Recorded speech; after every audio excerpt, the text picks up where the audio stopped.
All right, so please introduce yourself, Professor. My name is Shankara Swani Kanela.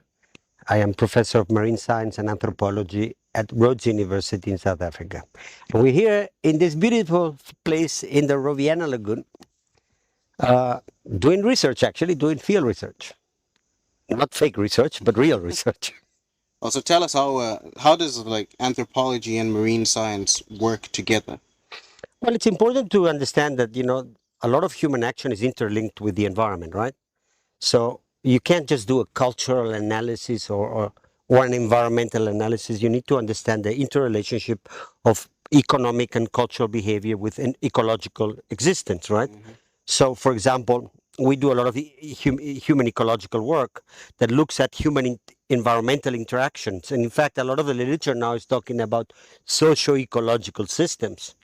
And socio-ecological systems are coupled social and human systems. So you really need to understand at different scales human environmental interactions, right? Right.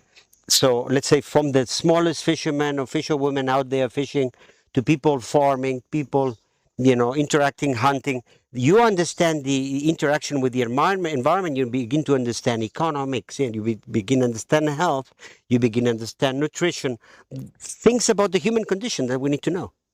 Well, it sounds to me that it's an approach that saddles all four subdisciplines of anthropology. Oh, yeah. I mean, there was a time where anthropology was a four-discipline anthropology. So, in fact, younger anthropologists were trained in linguistics. They were trained in biological anthropology or physical anthropology at the time. They were trained in linguistics and they were trained in archaeology. Yeah. That was part of the training of young people at the time. Yeah. This has been lost, obviously, now because of a changing discipline.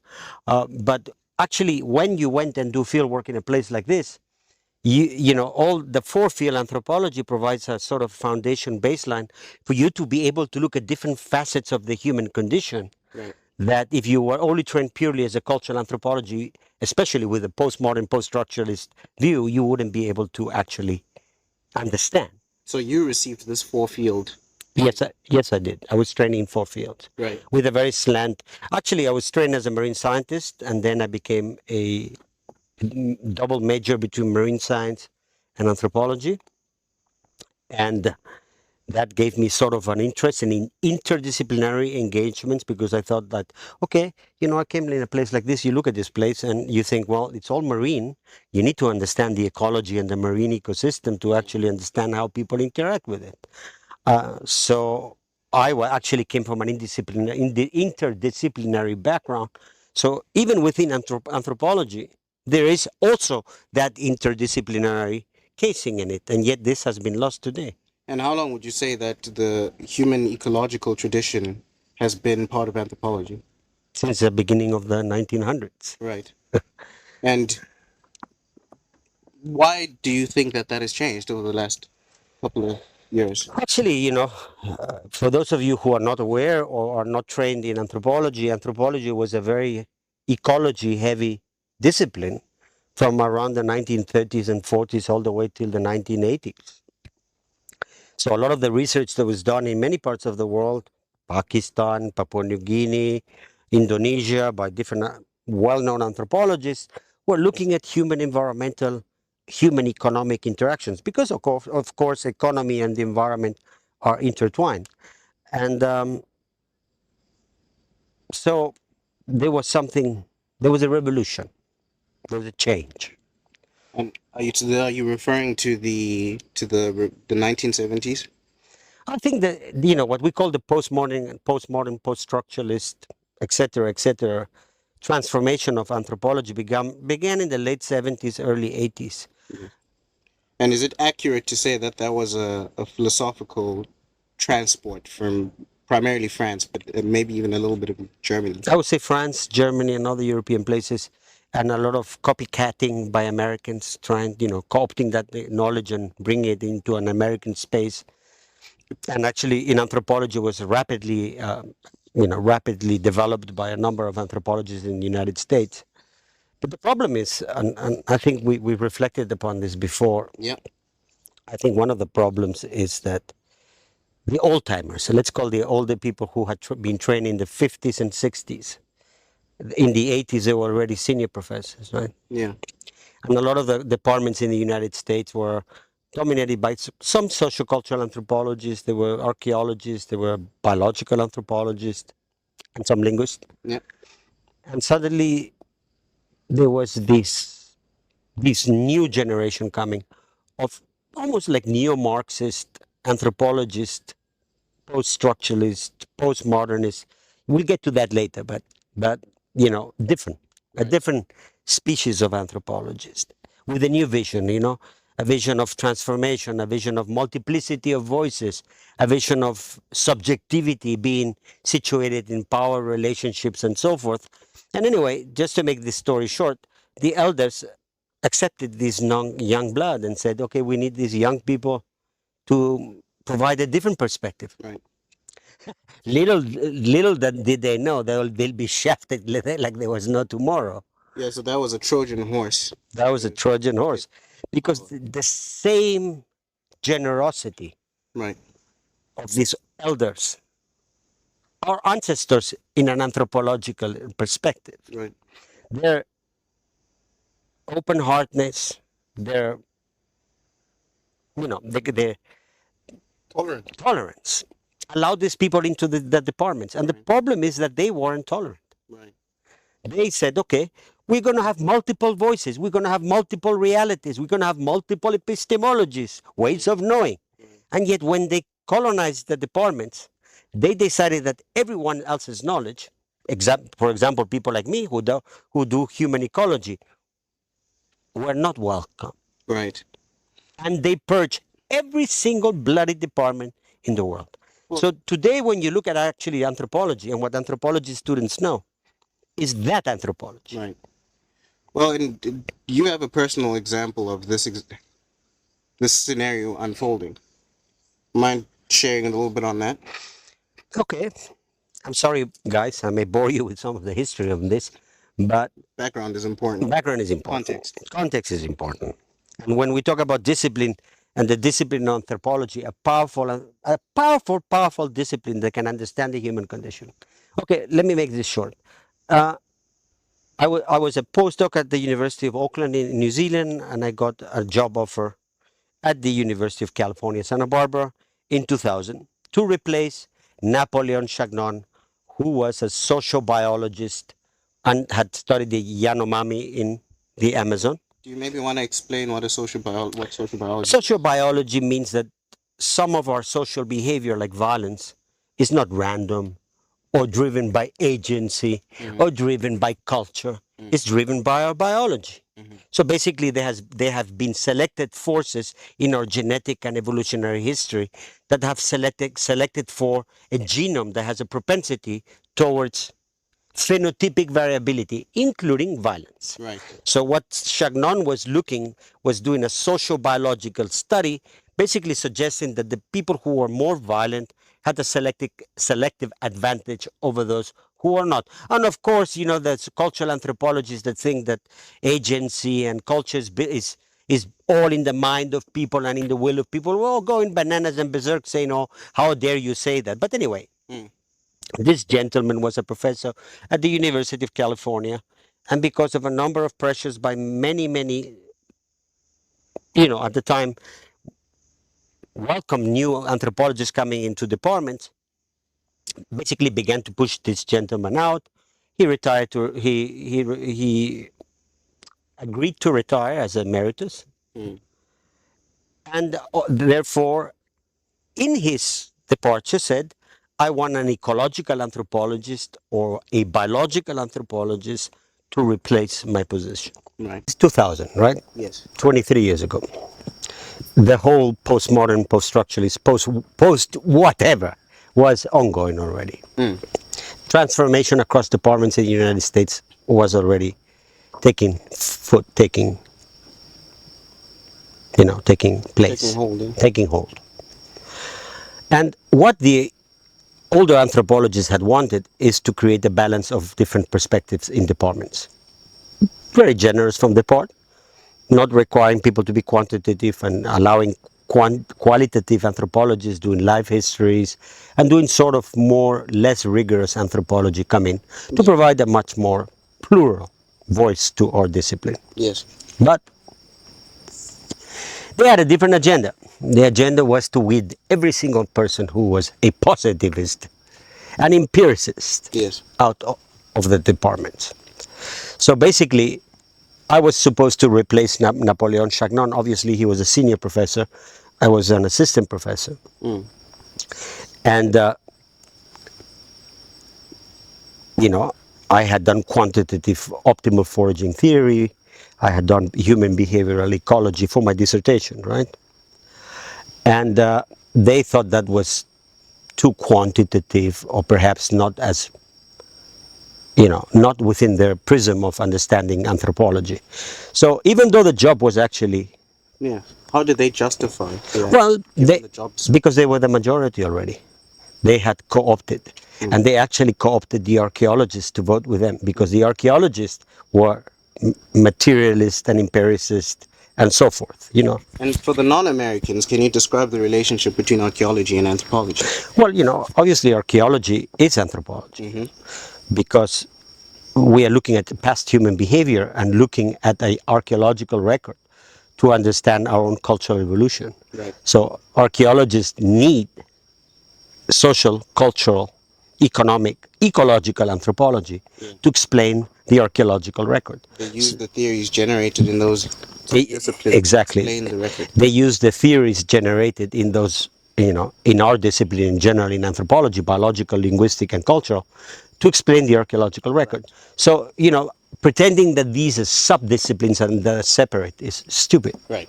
because they are all intertwined. And actually, an archaeologist needs to understand ethnography, ethnology, and basically sociocultural theory in general, whether it's materialist or mentalist, if you want to put it that Right. way, to actually explain the archaeological record, both at the material level Right. and at the mentalist level. And so, what made archaeologists more amenable to being co-opted? Haha, that's a good question. Because they saw the losing battle. So they began to form a ring around themselves Mm. to say that they were different and they were a sub-discipline within anthropology, basically to protect themselves against the postmodernists who had a scorched earth approach Mm. to politics in departments, basically weeding out anyone who was not within that sphere. Mm. So sort of the neo-Marxist and the post-structuralist and the postmodern, and we can actually define those different terms later. Right. But you know, they thought that anyone doing sort of quantitative or human ecological or ecological anthropology, materialist, whatever, were to be weeded out. Right. All right. So so what happened is that the archaeologists themselves began to vote in block with the sociocultural anthropologists Right. to protect their turf. Right. And so, what impact did this have on you as you were going through this job application process? Funny enough, uh, because of the job description, the few empiricists and materialists and ecologists, and actually, you know, people like John Tooby, an evolutionary ecologist, and others who were in the department at the time said, wait a minute, this job description is for, ecological anthropologists in the old-fashioned way, meaning that they were studying human behavior, Yeah. not just human perceptions, Yes. right, or ideologies. Yes.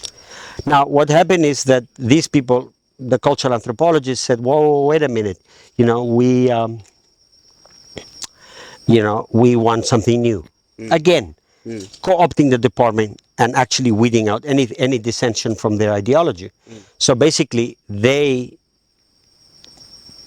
caught a candidate, or they selected a parallel candidate, who was a woman who had studied cultural identities in Papua New Guinea, and basically context of transnational economics and power relationships and how that had affected sort of the indigenous perception of themselves vis-a-vis the capitalist world and all of that, which is an interesting topic. Right. But they had become, that kind of anthropological perspective had become already the dominant paradigm. Right. So even irrespective of the job description and Napoleon's wishes, they still put a candidate running. They thought I was toxic, to be blunt about it. Right. So basically, they tried to do everything possible to destroy my candidacy. Right. And what happened is that the few who had remained loyal to the concept of the job position that was advertised actually came back and said, wait a minute, this is what we had advertised for. We had advertised for someone doing quantitative, empirical work in human ecology. Mm. And I had spent 22 months doing research here in the Roviana Lagoon on governance, indigenous knowledge, and optimal foraging theory. In other words, testing hypotheses from human behavioral ecology to understand foraging behavior, fishing behavior, right? From a materialist evolutionary perspective, right? That was unacceptable for them. Right. So they offered the job to the other person, actually. And actually, there was a battle in the university, in the department, where the sort of the old guard said, well, that's not what we had agreed upon. So Yes. they went to the dean, and the dean said, okay, the way out this, we're going to create two positions. The position that was advertised was actually offered to the lady. Yeah. So they co-opted the position and managed to offer it to her. Mm. The, I guess the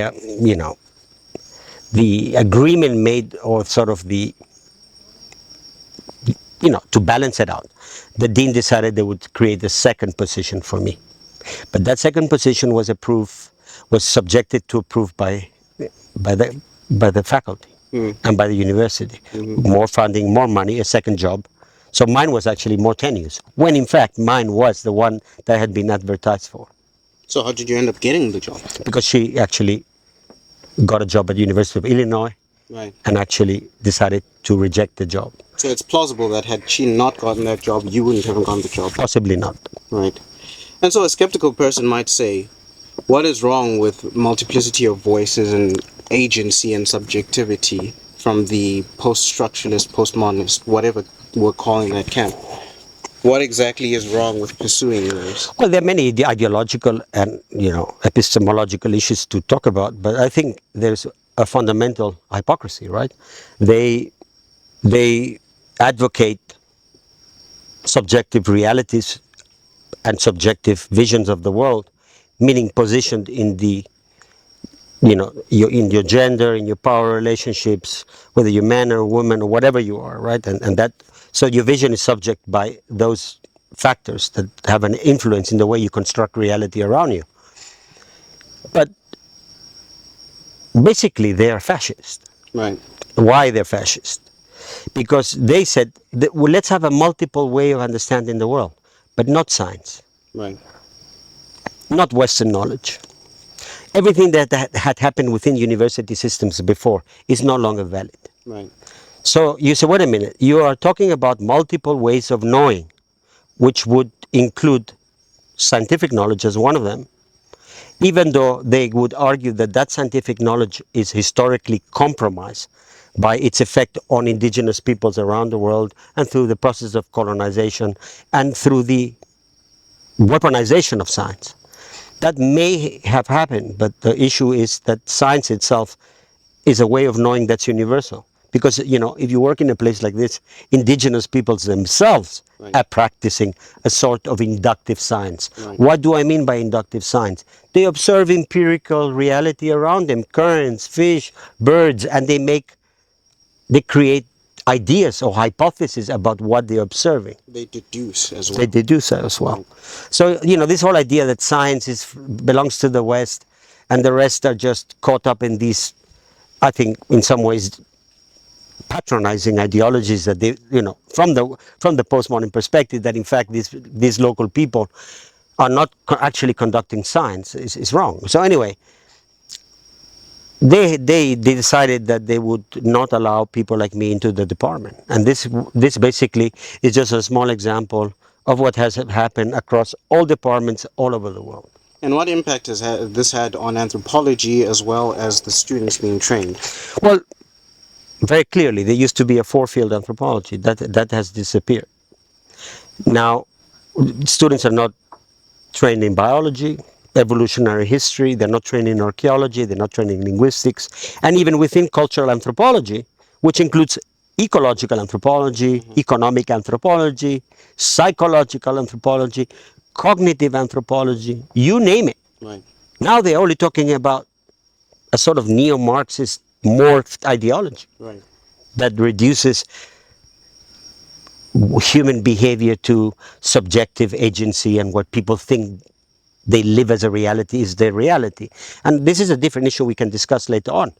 But basically, all the richness of our discipline has been destroyed and pulled out, weeded out Right. by basically a toxic ideology. Right. Right. Because even the cultural anthropologists before were making empirical generalizations. Not everybody, of course. Yes, and they were studying economy, they were studying kinship. Anthropology has a wide tradition on studying kinship relationships because they have an effect on economy, on governance of resources, on access to resources, on health, on a number of things, right? Because the way people distribute themselves and collaborate among themselves based on their kinship has an effect on many dimensions of life. Yeah. That whole dimension of anthropology has disappeared. Yeah. And so has economic anthropology. Yeah. And so has ecological anthropology. Yeah. So basically, this is like a bottleneck. Yes. And we talk about resilience, right? We talk about different ways of knowing and the importance of having a resilient mind with different ways of understanding the world. They know. They have decided that there's only one way of knowing. Right. And if you're, and that's what we call now cancel culture, Yeah. right? So if you don't see it that way, you're against them. Right. And they don't play nice. We know this. Is anthropology able to communicate with other disciplines now? Anthropology is built as an interdisciplinary process or discipline, because if you look at the origins of our discipline, we were influenced by linguistics, we were influenced by psychology, we were influenced by cognitive science, we were influenced by ecology, we were influenced by every single science, because anthropology is the study of the human condition. Yes. And that requires understanding history, economics, ecology, psychology, you name it. Yes. So we are, in fact, a discipline that thrives in interdisciplinary research and actually needs not only an interdisciplinary or plural anthropology, but an anthropology that feeds in the findings and intellectual growth of other disciplines.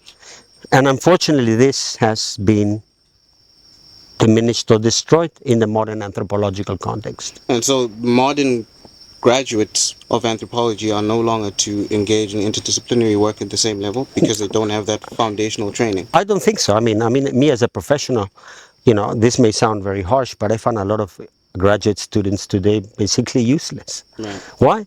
Because their vision of anthropology is so narrow that when you ask them to work in an interdisciplinary context, and you're sitting here with me in the Roviana Lagoon, and you yourself have seen how complex and how many angles there are. Yeah. We are doing cognitive anthropology research right now, and yet you understand that there's all the facets that you need to understand in order to get a bigger understanding. Yes. They don't have that training. Yes. So they are even incapable of formulating ideas, hypotheses, of, which actually build to theory building. Yes. To understand. So basically what I'm saying is that we've gone backwards.